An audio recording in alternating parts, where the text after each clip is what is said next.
28. The most important thing you can do to fight climate change. Talk about it, Katherine Hayhoe. It was my first year as an atmospheric science professor at Texas Tech University. We had just moved to Lubbock, Texas, which had recently been named the second most conservative city in the entire United States. A colleague asked me to guest teach his undergraduate geology class. I said, sure. But when I showed up, the lecture hall was cavernous and dark. As I tracked the history of the carbon cycle through geologic time to present day, most of the students were slumped over, dozing or looking at their phones. I ended my talk with a hopeful request for any questions. And one hand shot up right away. I looked encouraging. He stood up, and in a loud voice, he said, "You're a Democrat, aren't you?" "No," I said, "I'm Canadian." That was my baptism by fire into what has now become a sad fact of life here in the United States and increasingly across Canada as well. The fact that the number one predictor of whether we agree that climate is changing, humans are responsible and the impacts are increasingly serious and even dangerous, has nothing to do with how much we know about science or even how smart we are, but simply where we fall on the political spectrum. Does the thermometer give us a different answer depending on if we're liberal or conservative? Of course not. But if that thermometer tells us that the planet is warming, that humans are responsible and that to fix this thing, we have to wean ourselves off fossil fuels as soon as possible, well, some people would rather cut off their arm than give the government any further excuse to disrupt their comfortable lives and tell them what to do. But saying, yes, it's a real problem, but I don't want to fix it, that makes us the bad guy. And nobody wants to be the bad guy. So instead, we use arguments like, it's just a natural cycle. It's the sun. Or, my favorite, those climate scientists are just in it for the money. I get that at least once a week. But these are just sciencey sounding smokescreens, that are designed to hide the real reason for our objections, which have nothing to do with the science and everything to do with our ideology and our identity. So when we turn on the TV these days, it seems like Pundit X is saying, it's cold outside. Where is global warming now? And politician Y is saying, for every scientist who says this thing is real, I can find one who says it isn't. So it's no surprise that sometimes we feel like everybody is saying these myths. But when we look at the data, and the Yale program on climate change communication has done public opinion polling across the country now for a number of years, the data shows that actually 70% of people in the United States agree that the climate is changing. And 70% also agree that it will harm plants and animals, and it will harm future generations. But then when we dig down a bit deeper, the rubber starts to hit the road. Only about 60% of people think it will affect people in the United States. Only 40% of people think it will affect us personally.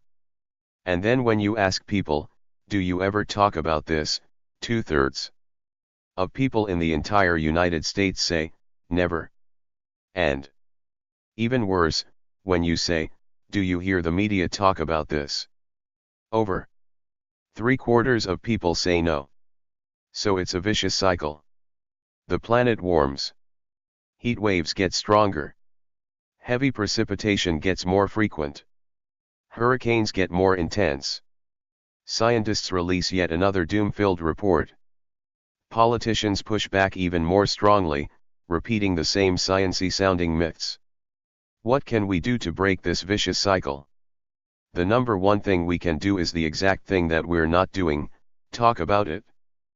But you might say, I'm not a scientist. How am I supposed to talk about radiative forcing or cloud parametrization in climate models? We don't need to be talking about more science, we've been talking about the science for over 150 years. Did you know that it's been 150 years or more since the 1850s, when climate scientists first discovered that digging up and burning coal and gas and oil is producing heat-trapping gases that is wrapping an extra blanket around the planet? That's how long we've known. It's been 50 years since scientists first formally warned a US president of the dangers of a changing climate, and that president was Lyndon B. Johnson. And what's more, the social science has taught us that if people have built their identity on rejecting a certain set of facts, then arguing over those facts is a personal attack. It causes them to dig in deeper, and it digs a trench, rather than building a bridge. So if we aren't supposed to talk about more science, or if we don't need to talk about more science, then what should we be talking about? The most important thing to do is, instead of starting up with your head, with all the data and facts in our head, to start from the heart, to start by talking about why it matters to us, to begin with genuinely shared values. Are we both parents? Do we live in the same community? Do we enjoy the same outdoor activities, hiking, biking, fishing, even hunting? Do we care about the economy or national security? For me, one of the most foundational ways I found to connect with people is through my faith. As a Christian, I believe that God created this incredible planet that we live on and gave us responsibility over every living thing on it. And I furthermore believe that we are to care for and love the least fortunate among us, those who are already suffering the impacts of poverty, hunger, disease, and more. If you don't know what the values are that someone has, have a conversation, get to know them, figure out what makes them tick. And then once we have, all we have to do is connect the dots between the values they already have and why they would care about a changing climate. I truly believe, after thousands of conversations that I've had over the past decade and more, that just about every single person in the world already has the values they need to care about a changing climate. They just haven't connected the dots. And that's what we can do through our conversation with them. The only reason why I care about a changing climate is because of who I already am. I'm a mother, so I care about the future of my child.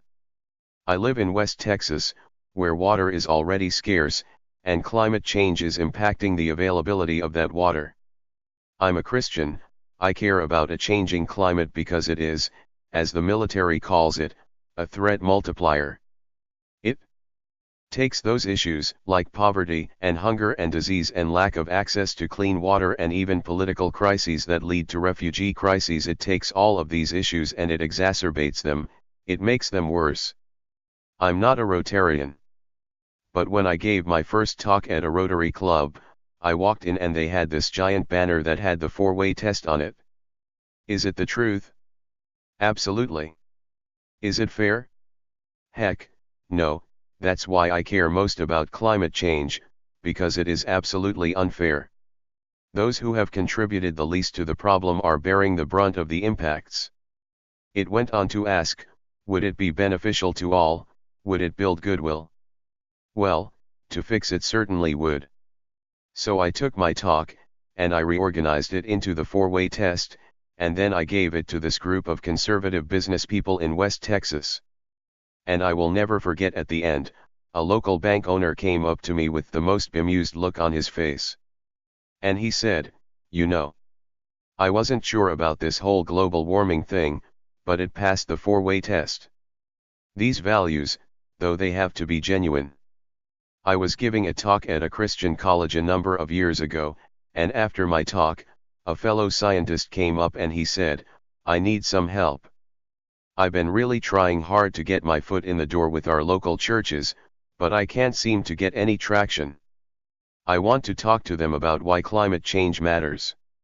So I said, well, the best thing to do is to start with the denomination that you're part of, because you share the most values with those people. What type of church do you attend? Oh, I don't attend any church, I'm an atheist, he said. I said, well, in that case, starting with a faith community is probably not the best idea. Let's talk about what you do enjoy doing, what you are involved in. And we were able to identify a community group that he was part of, that he could start with.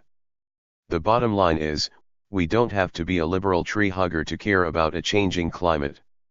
All we have to be is a human living on this planet. Because no matter where we live, climate change is already affecting us today. If we live along the coasts, in many places, we're already seeing sunny day flooding. If we live in Western North America, we're seeing much greater area being burned by wildfires. If we live in many coastal locations, from the Gulf of Mexico to the South Pacific, we are seeing stronger hurricanes, typhoons, and cyclones, powered by a warming ocean. If we live in Texas or if we live in Syria, we're seeing climate change supersize our droughts, making them more frequent and more severe. Wherever we live, we're already being affected by a changing climate. So you might say, okay, that's good. We can talk impacts. We can scare the pants off people, because this thing is serious. And it is, believe me. I'm a scientist, I know. But fear is not what is going to motivate us for the long-term, sustained change that we need to fix this thing.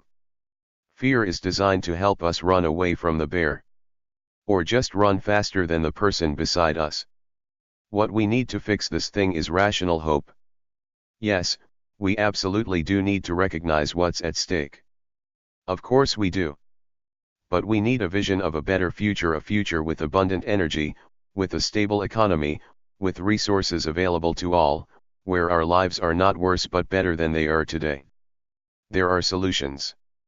And that's why the second important thing that we have to talk about is solutions: practical, viable, accessible, attractive solutions. Like what? Well, there's no silver bullet, as they say, but there's plenty of silver buckshot. There's simple solutions that save us money and reduce our carbon footprint at the same time. Yes. Light bulbs. I love my plug-in car. I'd like some solar shingles. But imagine if every home came with a switch beside the front door, that when you left the house, you could turn off everything except your fridge. And maybe the DVR. Lifestyle choices: eating local, eating lower down the food chain and reducing food waste, which at the global scale, is one of the most important things that we can do to fix this problem. I'm a climate scientist, so the irony of traveling around to talk to people about a changing climate is not lost on me. The biggest part of my personal carbon footprint is my travel. And that's why I carefully collect my invitations. I usually don't go anywhere unless I have a critical mass of invitations in one place, anywhere from 3 to 4 to sometimes even as many as 10 or 15 talks in a given place, so I can minimize the impact of my carbon footprint as much as possible. And I've transitioned nearly 3/4 of the talks I give to video. Often, people will say, well, we've never done that before. But I say, well, let's give it a try, I think it could work. Most of all, though, we need to talk about what's already happening today around the world and what could happen in the future. Now, I live in Texas, and Texas has the highest carbon emissions of any state in the United States. You might say, well, what can you talk about in Texas? The answer is, a lot. Did you know that in Texas there's over 25,000 jobs in the wind energy industry? We are almost up to 20% of our electricity from clean, renewable sources, most of that wind, though solar is growing quickly. The largest Army base in the United States, Fort Hood, is, of course, in Texas. And they've been powered by wind and solar energy now, because it's saving taxpayers over $150 million. Yes. What about those who don't have the resources that we have? In sub-Saharan Africa, there are hundreds of millions of people who don't have access to any type of energy except kerosene, and it's very expensive. Around the entire world, the fastest growing type of new energy today is solar. And they have plenty of solar. So social impact investors, nonprofits, even corporations are going in and using innovative new microfinancing schemes, like pay-as-you-go solar, so that people can buy the power they need in increments, sometimes even on their cell phone. One company, Azuri, has distributed tens of thousands of units across 11 countries, from Rwanda to Uganda. They estimate that they've powered over 30 million hours of electricity and over 10 million hours of cell phone charging. What about the giant growing economies of China and India? Well, climate impacts might seem a little further down the road, but air quality impacts are right here today. And they know that clean energy is essential to powering their future. So China is investing hundreds of billions of dollars in clean energy. They're flooding coal mines, and they're putting floating solar panels on the surface. They also have a panda-shaped solar farm. Yes, they're still burning coal. But they've shut down all the coal plants around Beijing. And in India, they're looking to replace 250 million incandescent light bulbs with LEDs, which will save them $7 billion in energy costs. They're investing in green jobs. And they're looking to decarbonize their entire vehicle fleet. India may be the first country to industrialize without relying primarily on fossil fuels. The world is changing. But it just isn't changing fast enough. Too often, we picture this problem as a giant boulder sitting at the bottom of a hill, with only a few hands on it, trying to roll it up the hill. But in reality, that boulder is already at the top of the hill. And it's got hundreds of millions of hands, maybe even billions on it, pushing it down. It just isn't going fast enough. So how do we speed up that giant boulder so we can fix climate change in time? You guessed it. The number one way is by talking about it. The bottom line is this: climate change is affecting you and me right here, right now, in the places where we live. But by working together, we can fix it. Sure, it's a daunting problem. Nobody knows that more than us climate scientists. But we can't give in to despair. We have to go out and actively look for the hope that we need. That will inspire us to act. And that hope begins with a conversation today. Thank you.